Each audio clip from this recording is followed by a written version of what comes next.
We would like to begin today by recognizing and acknowledging that we are on the lands of Peoria, Kaskaskia, Keokasha, Wea, Miami, Muscooten, Odawa, Sauk, Meskwaki, Kickapoo, Potawatomi, Ojibwe, and Chickasaw nations. These lands were the traditional territory of these Native nations prior to their forced removal. These lands continue to carry the stories of these nations and their struggles for survival and identity. As a land grant institution, the University of Illinois has a particular responsibility to acknowledge the peoples of these lands, as well as the histories of dispossession that have allowed for the growth of this institution for the past 150 years. We are also obligated to reflect on and actively address these histories and the role that this university has played in shaping them. This acknowledgement and the centering of Native peoples is a start as we move forward for the next 150 years. Welcome. This semester, the University Y is excited to be partnering with the Diversity Ed for the entire Friday Forum and Conversation Cafe Fall 2021 semester-long series, Unpacking Racism, What Are We Carrying? Just some quick announcements. Diversity Ed asks you to join us next Thursday evening, October 28th, from 7 to 8 p.m. in the Psychology Building, room 32, for our iJourney workshop entitled Culture, Not Costume. The University Y's Fred S. Bailey Scholarship Program provides over $200,000 in monetary support to U of I students. There are 4 different scholarships within the Bailey Scholarship Program, and applications are open. For more information, check out our website or reach out to our student director, Akia, here at the Y. Join us here again next week at the same time and place for our Friday Forum and Conversation Cafe with Catherine Shee, an anti-hate training coordinator for the Asian Americans Advancing Justice in Chicago. We want to continue thanking our sponsors that make this series possible. They're as follows: the Student Cultural Programming Fee, which is providing lunch weekly. We are grateful for them. The Social Action Committee of the Unitarian Universalist Church of Urbana-Champaign, Women in Gender and Global Perspectives Program, Humanities Research Institute, LGBT Resource Center, Women's Resources Center, Education Justice Project, Department of Urban and Regional Planning, Office of the Provost, the Center for Global Studies, First Mennonite Church of Urbana-Champaign, Center for Advanced Study, Latino Studies, Illini Hillel, College of Fine and Applied Arts, and more. Thank you so much. I'm happy to introduce our incredible speaker today, Kaytlin Reedy-Rogier, who will be presenting Moving Upstream, an Anti-Racist Approach to Healthcare Education. Following her talk, there will be a few minutes for Q&A, and if you're online, please submit your questions via the chat and we will retrieve them from there. And if you're in person, there should be a question card on your seat, and you can go ahead and jot down your questions as she's speaking, and I will periodically move through the room and collect those for her to answer following her talk. Kaytlin is a social worker living and working in St. Louis with her partner, 2 boys, ages 5 and 2, and her 2 corgis. Her work centers around fostering compassion in our future physician workforce by implementing a health equity and justice curriculum across 2 medical education institutions in St. Louis. She combines her passion for anti-racism work, a desire for a more equitable healthcare, and her love for teaching and facilitating challenging conversations toward the end of institutional and systemic culture change. In her spare time, she can be found on her moped, driving around St. Louis, or wrangling the aforementioned creatures that lives in her house. I would like to welcome Kaytlin to the podium to proceed with her talk.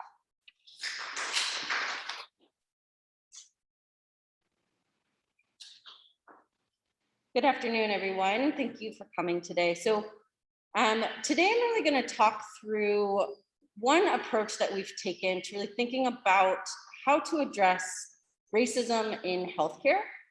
This is a really pervasive problem. We know that we have really terrible outcomes for folks who are minoritized in our communities as it relates to healthcare. Healthcare is often a source of major trauma. And so how do we start to undo some of that, unpack that, move upstream to get to folks before they ever enter the physician workforce? So, I want to give some context for where this all started. in May of 2018, Washington University in St. Louis started undergoing curriculum renewal. I had started my job at the Integrated Health Network, which is not affiliated with the university, but my job at the IHN was really to help our med schools build out equity in their curriculum. When I came on in January of 2018, nobody had any idea what that was going to look like. No clue how that was going to work. We just knew that it was something that needed to happen. I started January 2nd, and I was told by my boss, hey, starting January 18th, you have a class that you're going to teach for SLU and WashU around trauma-informed care. I was like, has this been built out? And they said, nope, you get to design that and do it. Cool. So I did that, and I started sort of getting to know these institutions. And in May, WashU had this sort of curriculum retreat where they started talking about what it would mean to envision a new curriculum. So that happened for about 2 years that renewal process happened. There was lots of meetings. And then there was, you may have heard, a global pandemic. That pandemic sort of changed the way that we thought about how we could roll out a curriculum, right? We had been planning more traditional models of in-person teaching, lectures, those kinds of things. And we suddenly had to shift about 6 months before we were going to roll out the curriculum. In June of 2020, George Floyd was murdered. And St. Louis and Washington University in particular is about 10 miles from where Michael Brown was murdered. So that hit us pretty hard, right? We had been contending with the murder of Michael Brown for, at this point, 6 years. And now we had this other sort of national narrative that we are having to confront.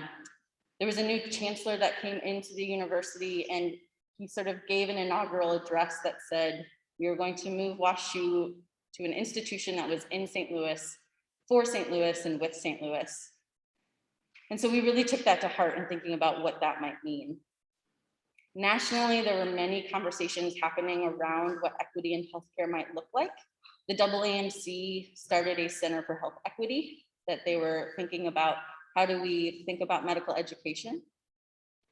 And ultimately, right, there's been historical structural exclusion of underrepresented in medicine folks.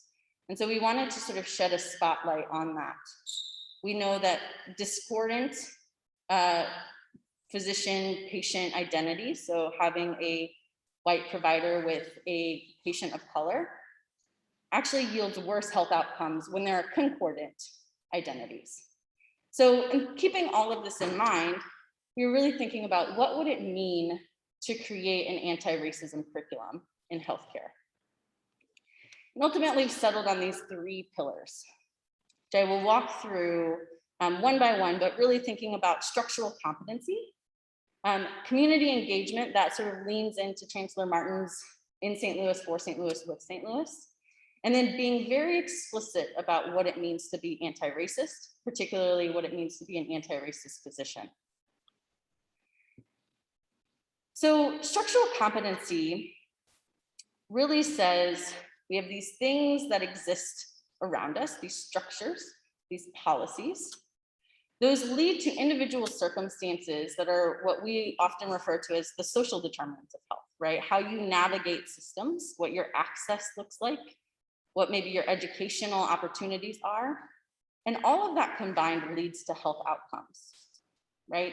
So if you have social determinants of health that are facilitators of health, right? You have access to healthcare, you have a good educational system, you have no struggles with transportation, your health outcomes are going to be better. If you have poor or barriers in social determinants of health, your outcomes will be worse. And what we're asking our students, or our med students, to do is to understand this and recognize your role in it, to exercise structural competency, that you're not just looking at symptoms and creating diagnoses in a vacuum, but rather you need to understand both the social determinants of health, but also how those social determinants of health are dictated by policies and economic systems and our systems of racism, sexism, et cetera. So this is a term that was coined by Jonathan Metzl and Helena Hansen in 2014. didn't gain a lot of traction right away, but it's starting to pick up steam now. And I think it's because we're starting to see this uptick in more and more conversations about racism and sexism, poverty, and those impacts on health outcomes. And ultimately, what structural competency does is it provides these sort of tangible ways that we can interact with social and structural determinants of health. On the surface, those things are very hard to understand, right? That, yes, I get that transportation issues can cause issues for my patients, but what am I supposed to do about that, right? I don't understand how we got to that place in the first place, right? What created this? Why in St. Louis, if you're at all familiar with the infrastructure, you might know that we have a Metrolink. That Metrolink goes in a straight line from Illinois to the airport. It is a straight line through the middle of the city. It does not go north or south. So if you live anywhere off of that line, your public transportation access is greatly minimized. So really this is, how do we start to create ties with these social structural determinants of health into our clinical interactions? How do we take those into consideration? And what does it mean to practice through a structural competency lens? This requires really explicit and intentional conversations about our social and structural determinants of health in ways that are not just done in passing. It means we have entire sessions dedicated to those things. So then we talk about community engagement, which leans into structural competency because we have to understand what's happening in our communities. But really talking about how we create partnerships and coalitions and how we use those partnerships and coalitions to create change for policies, programs, and practices. This is something that I think a lot of people take for granted, right? We do a lot of community service, we do a lot of volunteering, but how much of that is actually in true collaboration? This is another thing that we're really pushing our students towards. And we lean into this spectrum. And what I will say about this is, our students are at a 4-year medical school. Med school is, I'm told, no joke. I've never been to med school. I like to say that I'm auditing it currently. But we understand that their role is as a student first. And we want to make sure that they recognize that there are limitations to their roles. We also tend to have overachieving students. And so we really say, we don't expect you to get beyond outreach or consult, right? We don't actually expect you to get to a point of shared leadership while you're in school. And if you start to think about what intentionality you would need to use to get to shared leadership, it's really important to take that into consideration. So we historically have had a problem in St. Louis with our students dropping into communities saying like, hey, I know it's wrong here. I'm gonna fix it, and then I'm gonna bounce, right?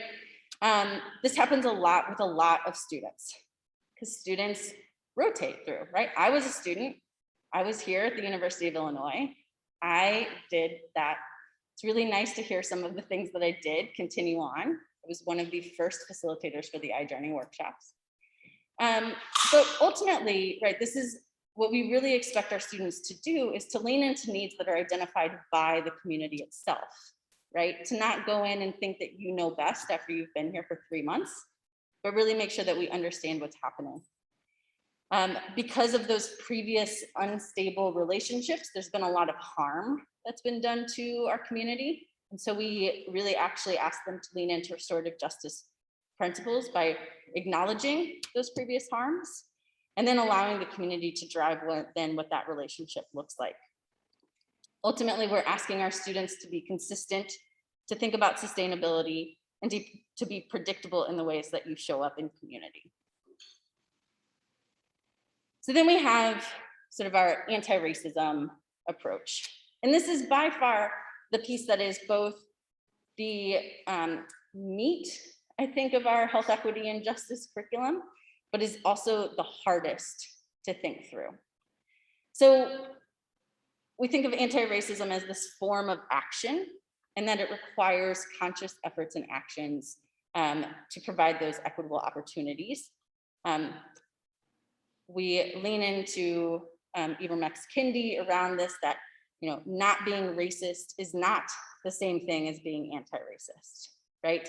And so we're very much pushing our students beyond the do no harm, but in fact, we would like you to do good, right? That we would like you to act in ways that are actively anti-racist. This is challenging because we have students coming from all walks of life.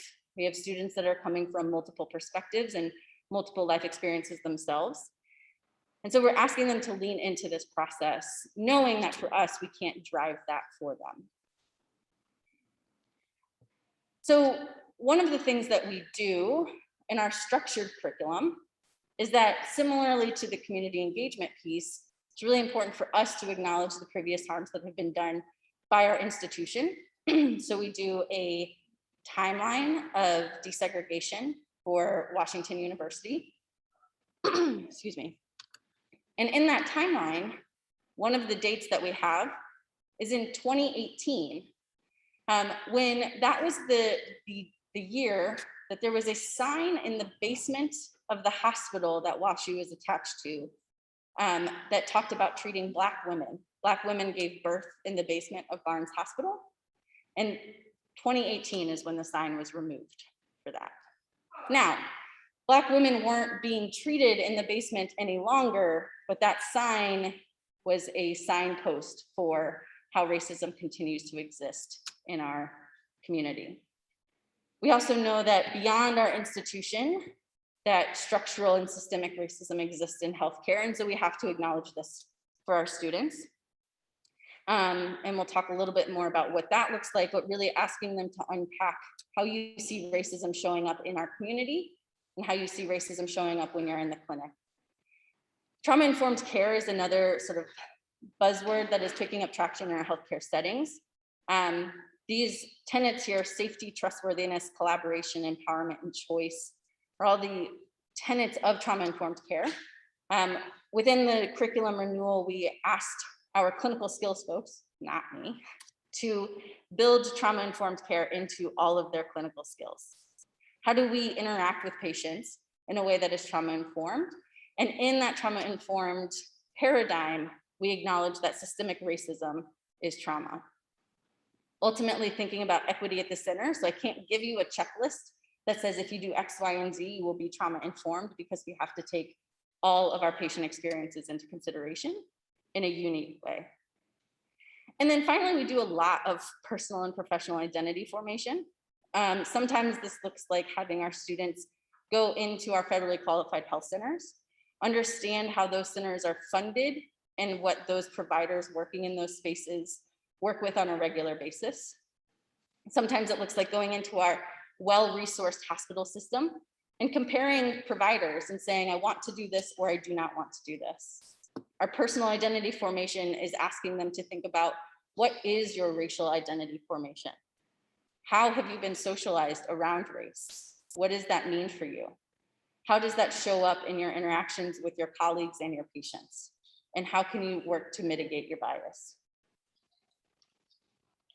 All of this only works if it is integrated. So I am the co-lead for our health equity and justice curriculum. I meet with our students on a weekly basis.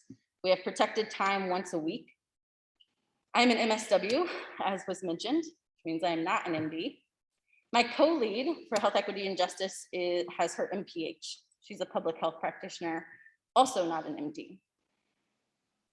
We have much less legitimacy within our med school curriculum than our MD colleagues who are teaching our med students. So what this requires is that those MDs who are also faculty are teaching similar content, right? They're working on integrating it in. So we ask them, how are you incorporating social and structural determinants of health when you're talking about diabetes, when you're talking about kidney failure? Are you using race as a social construct or as an essential part of someone's biology? A tenet of our curriculum is that race is a social construct. If that is the case, we cannot say that race is a risk factor. Instead, we need to frame this out as racism is a risk factor. How does racism impact the way that these disease statuses show up for folks? And then starting to acknowledge, where does racism still exist and embedded and coded into our healthcare system? we still have race corrections in our healthcare system. One of those examples is EGFR. Those of you who are not in healthcare settings, I was there. This is the calculation for kidney function. This is a calculation that determines whether or not someone qualifies for dialysis. There is a Black and non-Black calculation for EGFR. If race is a social construct, how can we possibly have a Black calculation? So this asks us to move from race-based medicine, this thing that thinks about race as an essential factor, something that impacts someone's biology, to race-conscious medicine, understanding that while race is a social construct, the lived reality of race is very real. The impacts of race are very real. So we can't ignore race altogether in healthcare, but what we can do is be very conscious about the ways that it plays out and make sure that it is not having unnecessary ramifications for how we practice medicine. And as I mentioned, really thinking about trauma-informed care in those clinical skills spaces, which also acknowledges racism and sexism in clinical interaction.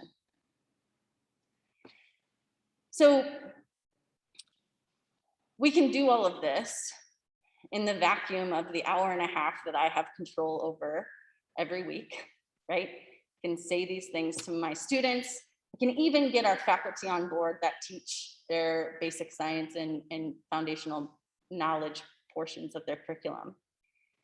But it means nothing if our entire institution is not along for the ride, right?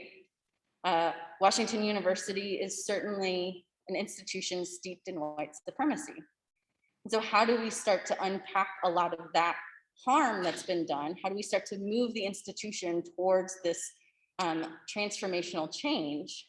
And what does that mean? So one of the ways that this is happening, and it's really exciting that it's happening, is a program that we're building and rolling out called Understanding Systemic Racism. This is a multi-level approach to culture change. And what we've done is we've identified champions in multiple departments who are identified as equity champions. Those folks go through essentially the same curriculum that I'm rolling out for the med students, the mirrored curriculum, where we do the same sort of approach, right? How do you understand your personal identity formation? How does that impact your professional identity, how you show up in these spaces? How do you understand our institutional history and its impacts in our community at large? And how do you understand the impact of racism in healthcare in this setting that you exist in and work in? It's a parallel process. This is helpful because for our students, they're seeing a lot of sort of cognitive, or experiencing rather, a lot of cognitive dissonance, right? I'm teaching them this curriculum in a classroom setting. They're going into clinical settings and basically everything I've said has gone out the window, right? Because our system is still steeped in racism. So we're doing a sort of parallel process, inviting these practitioners along for the ride and getting them to experience the same things actually that our students are, right? Experiencing the same kind of cognitive dissonance, but perhaps with a better understanding of the system as a whole. And then ultimately we've got some institutional awareness and commitment. So the School of Medicine put out a statement about systemic racism. It's a statement that said those things around race as a social construct, that racism is inherent in our system. So they put this out as a statement from our school. They also put forward sort of an accountability statement, which was really important, and it was something that I actually pushed really hard for, because I think it's really easy for institutions to put out statements of support around anti-racism efforts. It's really easy for institutions to put out diversity statements. But if there's no sense of accountability, there's nothing we can do about it, right? So this accountability statement said something like, we are committing funds to reducing debt for our BIPOC students, which they have done. We're putting resource towards the Understanding Systemic Racism approach, which they've done. So for those equity champions who are part of that cohorts, those cohorts of folks embedded within the departments, we actually have protected time. So they're not having to do this on top of their job. Accountability is really important in anti-racism work. It's something that I think we often overlook in spaces like this. So one of the things that we actually have our students do at the end of their preclinical education, we have them craft an accountability statement for how they plan to act on anti-racism work as they move into clinical spaces. So creating this accountability for our institution is another way that we've sort of shifted this towards an anti-racist institution. So this leads us to what's next. So this curriculum that has been built has almost finished its first iteration. We have approximately 4 more weeks, I think. So we've also started the second iteration. So there's some overlap there. We're looking into their clerkship years. So how are we going to continue this work, building out this professional identity formation as they enter clinical spaces? And then we have these things, there's advanced clinical rotations, and how do we continue to build that out there? Work on refining the curriculum. Often our institutions of higher education like to lean into expert language. So I often get identified as an expert in health equity or an expert in anti-racism work, and I always push back. I'm not an expert, I'm simply someone who is not afraid to ask questions and to say things out loud. And what this means is that we go back through this curriculum and go like, man, we really messed that up. Or that is not where that was supposed to be. Or we need to take a different approach on this. So we're working on refining that curriculum. And then finally, increasing the bandwidth. So we talked about those equity champions, but ultimately there are 2 of us at an institution that employs approximately 6,000 people, trying to sort of do this work in educational spaces. So really working on how do we increase that bandwidth and what does that mean? The limitations here are endless, right? Time is always a limitation. As I mentioned, I have an hour and a half. An hour and a half when discussing things like systemic racism is almost nothing at all. And ultimately, right, my bandwidth is limited. So this work is emotionally taxing. As a white woman, right, I show up in these spaces in a very interesting way. And even at that, right, I have a family, I have things that happen outside of this. So how do we continue the conversation in a way that is sustainable? So we'll continue to do the work, we'll continue to push into new spaces, but ultimately we're doing really solid work. So with that, I will take questions.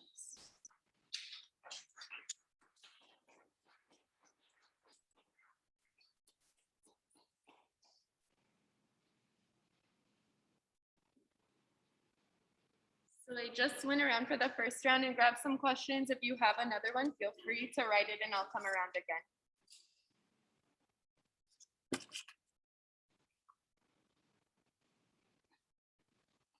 All right, we've got some really great questions here.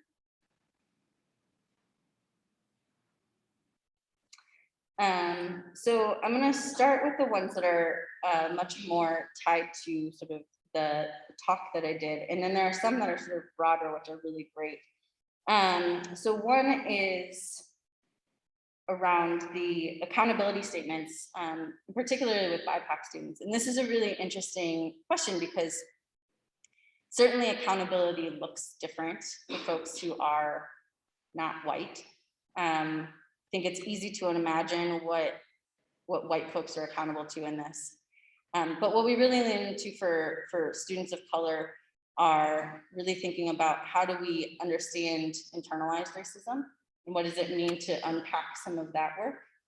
And then accountability around continuing to grow in racial identity in sort of healthy ways to start to think through how do we undo how we've been socialized around race and racism So when we do our exercise around socialization and race, we talk a lot about how we all are breathing the same air, right?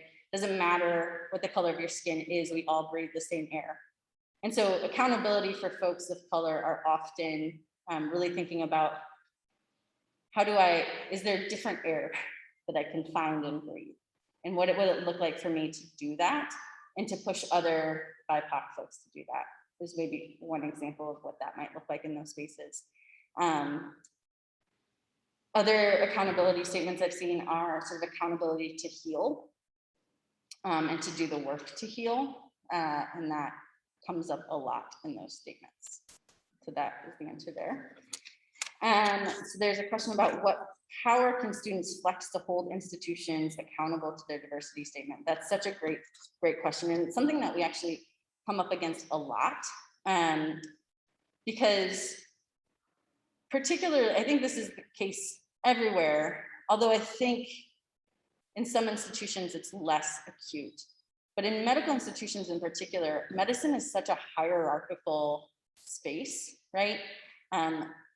Your ability to match to a residency often depends on the rapport that you've developed with your attending while in med school, right? These people that grade you are often the same people that are writing you letters of recommendation, may also be program directors for programs you might want to get into. So it gets really complicated really fast.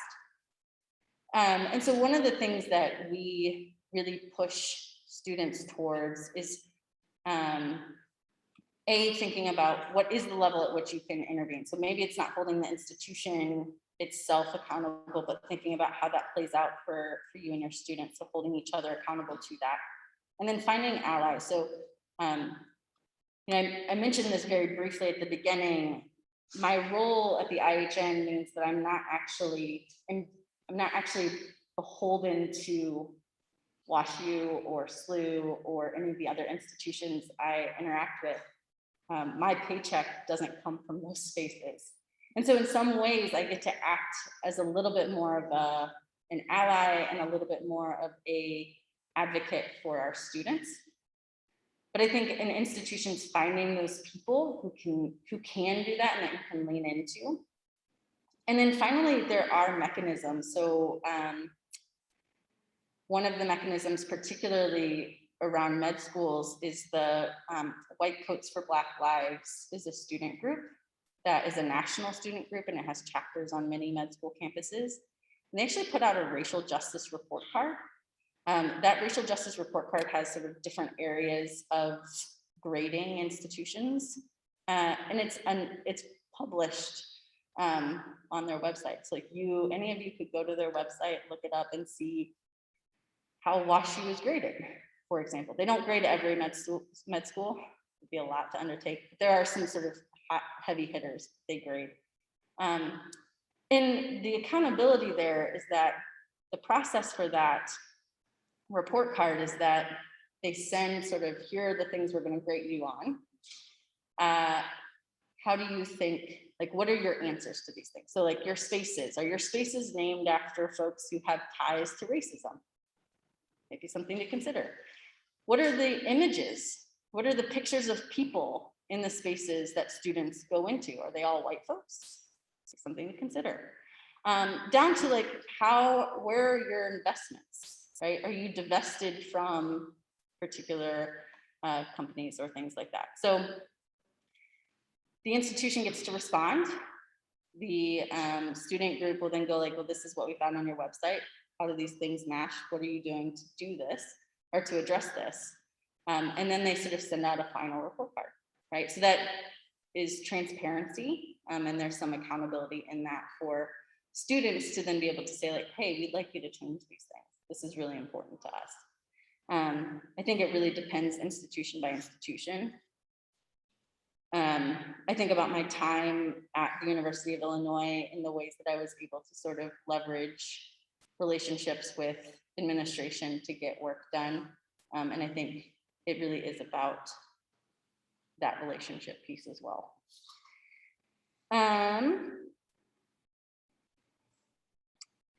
So then there's a question about, is there a whistleblower protection to report racist systemic impact in healthcare? So broadly speaking, not that I'm aware of. Institutionally, most institutions have some sort of bias reporting mechanism. So there's one that exists within the hospital, Barnes Jewish Hospital. WashU also has one. Many institutions have that. The effectiveness of those is debatable. I have some feelings about these sort of like hotline whistleblower systems. But I think the protection around that also varies institution to institution, depending on where they are in their sort of transformational change. So I don't have a solid answer to that question, but I think it's something really important to think about as we think about what it means to create culture change and what is risked in doing that work. And then there's a question about the removal in 2018 of the sign. What led to its removal? It's actually the work of a lot of advocacy on the part of the diversity, equity, and inclusion office at WashU. There had been some hubbub about it. And ultimately, they wanted it to be sort of like a ceremonial thing, right? Like we're removing the sort of vestige of racism, just sort of quietly removed. And there's still a mark on the wall where it existed. So it's both a great thing and it also has a little bit of bittersweet to that. But ultimately, it was just some advocacy on the part of the office tasked that on campus.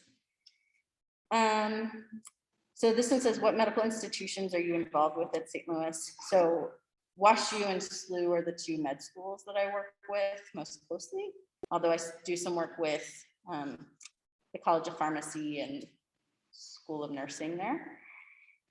And then what are your thoughts on the Del Mar divide? What should be done about it? Man, if I have the answer to that question, I feel like I could retire. So my thoughts on the Del Mar divide is that it is one of the starkest examples I think we have of systemic and structural racism. So for those that are not familiar, there is a street in St. Louis called Del Mar Boulevard. It cuts the city in half. So south of Del Mar is predominantly white folks. And then north of Del Mar are predominantly Black folks. St. Louis is a very Black and white city, not to say that other ethnicities and races don't exist there. It's just that's the broad demographics. Del Mar is like this sort of unofficial line of wealth, education, and I mentioned race, also housing. And it is the starkest example of where we see disparity happen. I happen to actually live north of Del Mar, and I live 1 block north of Del Mar. And this is a silly example, but I think it sort of speaks to how pervasive this divide is in St. Louis. So the 1 block north of Del Mar, there is a pizza place that is 3 blocks south of me, almost exactly 3 blocks south, less than a mile away from my house. If I order, so it's a chain, if I order from that pizza place, the place that will deliver to me is a place that's north of Del Mar, approximately 3.5 miles from my house. It's not the one that's 3 blocks south of me.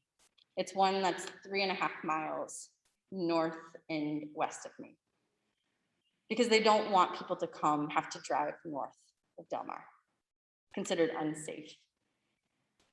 Again, this is a silly thing, right? It's not the end of the world if I have to drive to get my pizza, or I will also say that the quality of those 2 pizza places is vastly different as well. But if I have to wait a little bit longer for pizza, it's not a big deal. But it's the sense that there are a lot of commodities that are not available to folks that live north of Del Mar simply because of this sort of line that divides it. What should be done about it is a more challenging question, because ultimately you could say, well, we should invest more north of Del Mar, which is happening, but that leads to gentrification. So it ends up just pushing folks into different ostracized communities.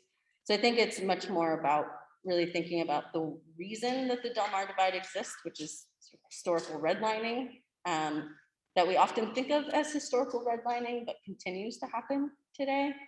And really thinking about how those structures and systems continue to exacerbate an already divided city.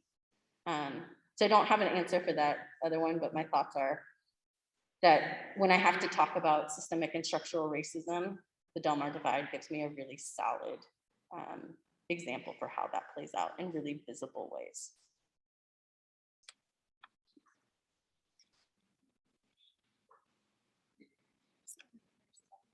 I'm gonna exit out of sharing.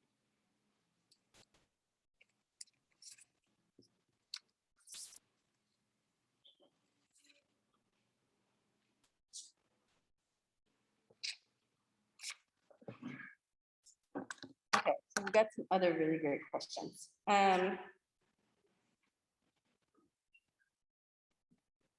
All right, so let me start here. How has your work been received by doctors and faculty at WashU? Ultimately, actually, surprisingly well. We've had a lot of buy-in. I think it's sometimes hard for faculty to understand their role in it. I think they like that I'm there. I think they like that I'm doing the work and they don't have to think so hard about it. And we're pushing them to do that more. So we'll see how that changes the support. What advice do you have for a student pursuing a career in medicine in terms of being anti-racist in their work? What a great question. So I think ultimately understanding the community that you're in and the racialized dynamics that exist in those cities and how your identity impacts that, right? So if you're a person of color, recognizing that the healthcare system is not designed for you, and that does not mean that you do not belong. I think that's a really important thing to think about. Our healthcare system, a lot of people like to say that our healthcare system is broken. I do not think our healthcare system is broken. Our healthcare system is designed to get exactly the outcomes that it gets. Those outcomes are dismal and awful, but that is how our system is designed. So for those folks that are interested in going into medicine, I think recognizing that it isn't by chance that we have the system that we have, that it is very much designed this way. So I think recognizing that and understanding that eventually, perhaps not immediately, not as a student, maybe not even as a resident, you will have power. And that when you have that power, you can make choices about how you wield that power. And you will ultimately have a choice every single time you interact with a patient. That it's not, oh, this is how I do clinical care, that every single patient presents a new set of choices that you get to make. And so I think for me, being very intentional about how I approach every situation and how I think about racism and equity in every single situation I'm in and the choices that I make is probably one of the best ways to think about what it means to be anti-racist as a physician.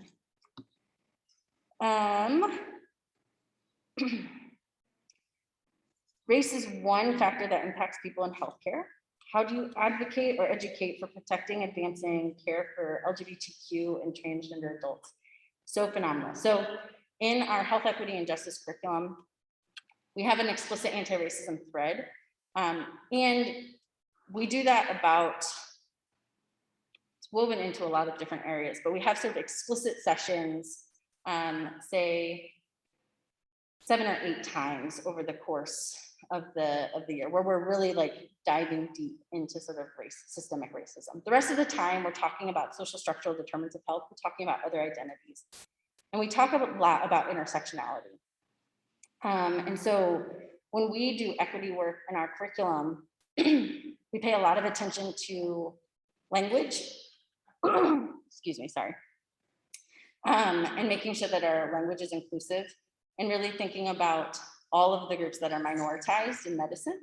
So that includes our LGBTQ population, folks that are experiencing poverty, our folks that are religious minorities, et cetera, and how does our language reflect the way that we care for them. And so we do some explicit sessions around what is gender affirming care, not like outside of like hormone treatment, but like what does it mean to affirm gender in like everyday clinical practice? And also thinking a lot about the ways that we construct spaces and we communicate signposts in our spaces. So it's less explicit. There are explicit sessions. It's less explicit than our anti-racism curriculum, but it certainly is there. We're very mindful of multiple identities. How could you envision some of these same strategies or approaches working in teacher education? As there can be a similar dynamic at play with white teachers teaching students of color. Yes. So I think a lot of the same things can be employed. There's a similar dynamic in social work, right? So I come from a social work background. Social work is a lot of white ladies working in communities of color, being gatekeepers in communities of color. I think of teaching in similar sort of way, right? A lot of white teachers being gatekeepers to education and knowledge. And so I think very similarly having conversations about, the history of education, where has education historically been removed from communities of color or defunded in communities of color, where has education reinforced, right? I'm like in my head, I'm like really mindful of this headline that just happened with this video that got released of the teacher sort of mocking indigenous cultures, right? Like how do we start to be very intentional about that kind of work and recognizing like teachers have a lot of power in classroom spaces, and what personal and professional formation do we need to be doing in education? So I think, I could imagine in sort of education courses having a similar kind of what does anti-racism in education look like, right? Having the same kind of structure. So I think it could actually probably mirror almost exactly what we're doing in healthcare. What community needs have been identified in St. Louis from the community perspective? Such a good question. So so behavioral health is a major sort of vacuum in St. Louis, and there's a lot that's been identified from community around that. Investment is another major issue where we have a lot of blighted neighborhoods or vacant housing. And then education, going off of what we just talked about. St. Louis has a really poor education system. It's a really complicated education system. And so there's been a lot of needs articulated around needing to sort of level those playing fields for folks. And then how do we reduce implicit bias in physician decision-making and in healthcare education? I think it's the same way that we reduce implicit bias everywhere, and that's by shedding light on implicit bias, making it something that we talk about often, and normalizing those conversations. I tell our students all the time, we all have bias. Bias is not something that you're ever going to get rid of. And really we're looking at mitigation strategies, right? Bias isn't something that like park outside the door. We always say like, leave your bias at the door. That's not a thing. We don't drop our biased luggage off, walk in, do our clinical interaction, and then walk out and pick it back up, right? It comes into the room with us. We can reduce the way that it actually has impacts, right? So we think about how bias leads to prejudice, leads to stereotyping, leads to discrimination. If we can stop it at bias, right? If that cannot lead to prejudice, or even stop it at prejudice, right? That we don't allow it to impact stereotyping, we don't allow it to impact discrimination, by being very mindful of like, oh, I just had this thought. Why did I have this thought? What does that mean? Where did that come from? That then allows you to act in a way that's different than you might if you were working through some sort of muscle memory. And so I think normalizing those conversations and really being intentional about them. Something that I think a lot about is language and the words we use, right? We have a lot of colloquial phrases that are rooted in implicit bias and in a fundamental misunderstanding of particular groups of people. One that's been coming up a lot for us is as we think about people buying in, you might hear the phrase drinking the Kool-Aid, right? Now that's rooted in this like suicidal event, right? We think about mental health, right?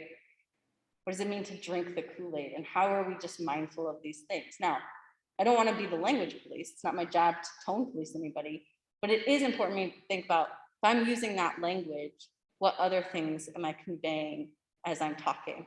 How am I mindful of the ways and the words that I'm speaking?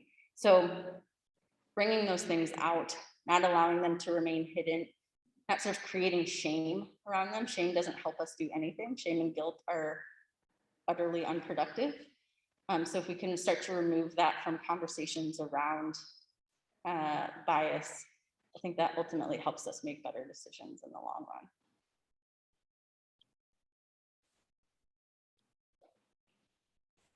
One more question.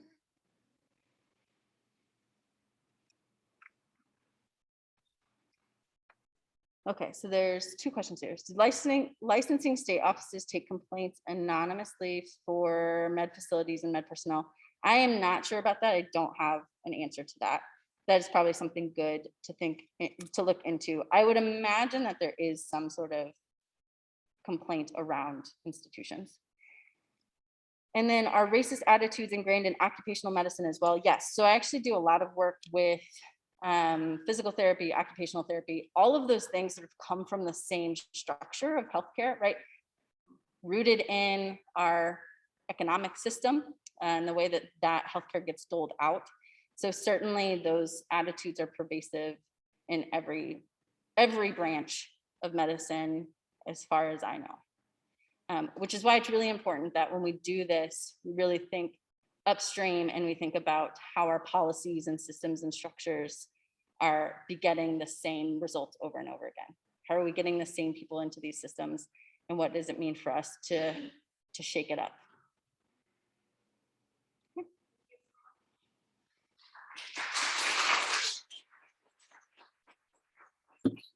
Thank you again to our speaker, Kaytlin, and for all of you for attending this week. We hope to see you next week with Catherine Shee from Advancing Justice Chicago.